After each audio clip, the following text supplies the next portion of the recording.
ជំរាបសួរលោកគ្រូថ្ងៃនេះខ្ញុំធ្វើការប្រតិទិទៅលើconnect database ពី client ទៅកាន់ Ubuntu server ដែលនៅក្នុង Ubuntu server យើងធ្វើការបង្កើតនៅ pool Docker ដែលយើងដាក់នៅ database របស់យើងអញ្ចឹងយើងទៅធ្វើទាំងអស់គ្នាអញ្ចឹងមុនហ្នឹងខ្ញុំបាន pool នៅ image MySQL អញ្ចឹងនេះខ្ញុំបាន pool វាមកហើយយើងធ្វើការបង្កើត volume មួយមក Docker volume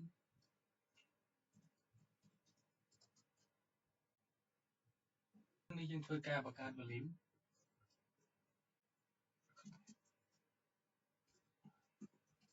MySQL data ចឹងមកនេះយើងបានMySQL data យើងបាន volume មួយមកហើយយើងឆែកវាមើលថាយើងបានបង្កើតមែនអត់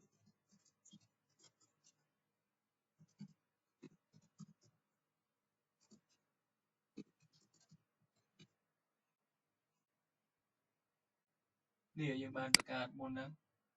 អញ្ចឹងយើងមាន volume ហើយយើងចាប់ដើម run នៅ container យើងចាប់ដើម run នៅ container MySQL របស់យើងដែលយើងបាន pull image មុនហ្នឹងអញ្ចឹងយើងធ្វើការវា run វាមកអញ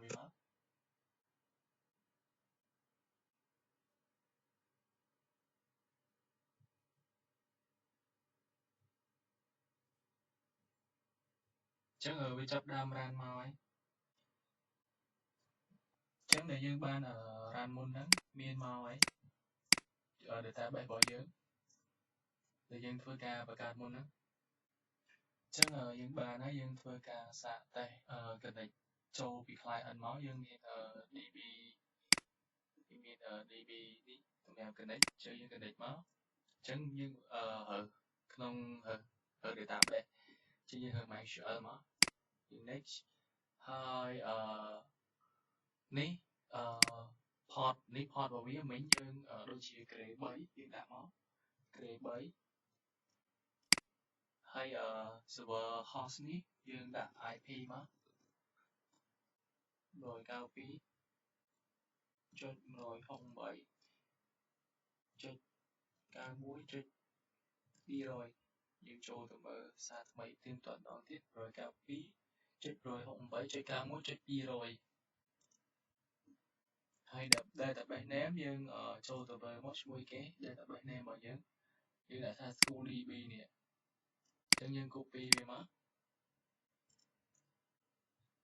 យើងធ្វើការ pass ចូលហើយ password យើងនេះយើង copy password មកដែរមក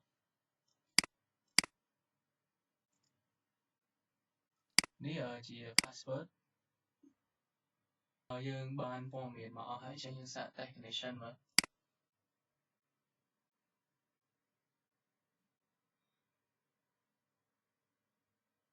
អញ្ចឹងនេះវា error device អញ្ចឹងយើងបានព័ត៌មានមកអស់ហើយយើងធ្វើការតេស្ត connection សារថ្មីអញ្ចឹងនេះconnection ហ្នឹងមានថាយើង connect បានចូល success ហើយយើង connect ទៅកាន់មានថា connect កាន់ទៅកាន់MySQL ហ្នឹង success ហើយនេះយើងបាន DB មកហើយយើងបាន database មកហើយមានឈ្មោះថា school.db ហ្នឹងអញ្ចឹងនេះយើងធ្វើការទៅលើ MySQL អញ្ចឹងនៅមាន progress មួយទៀតអញ្ចឹងនេះយើងធ្វើការ pull image ទៅលើ progress មានថាយើងធ្វើការបង្កើតនៅ container មួយដែលប្រើសម្រាប់ progress DB អញ្ចឹងយើង run មក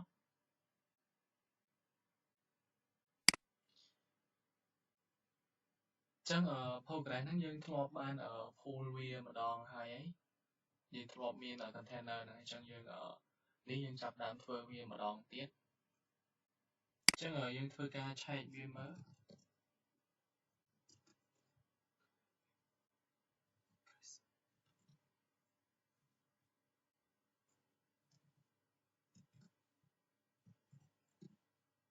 នេះយើងធ្វើការបង្កើតមុនហ្នឹងមានមកហើយprogress របស់យើង បន្ទាប់មកទៀតយើងធ្វើការនៅ run នៅ container ហ្នឹងដែលយើងដាក់ឈ្មោះ progress នេះ progress ឈ្មោះ database ឈ្មោះនេះរបស់វាហើយmain user main password ហើយជាមួយនឹងdatabase name ហើយជាមួយនឹង port អញ្ចឹងយើង run វាមកយើង run វាបានហើយអញ្ចឹងយើងធ្វើការឆែកមើលថាវាមានបានមកអត់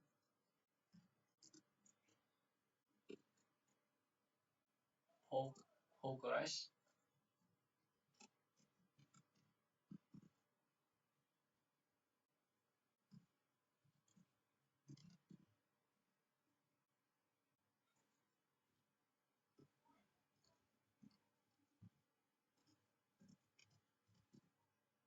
ចឹងនេះវាបានមកហើយចឹងយើងធ្វើការសាកតេស្ត connect ទាំងអស់គ្នាចឹងយើងយកកន្លែងនេះយើងយក progress SQL នេះមកយើង next តមកយើងដាក់នៅ IP server របស់យើង 192.168.91.200 ហើយ database name របស់យើងមានឈ្មោះថា school.db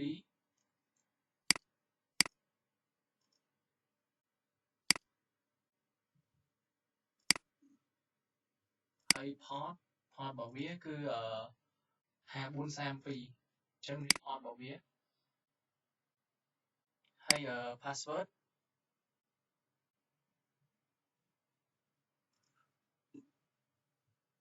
របស់វានេះអញ្ចឹងយើង copy password របស់វាមកអញ្ចឹងយើងធ្វើការសាកតេស្ត log មើលចូលឡើង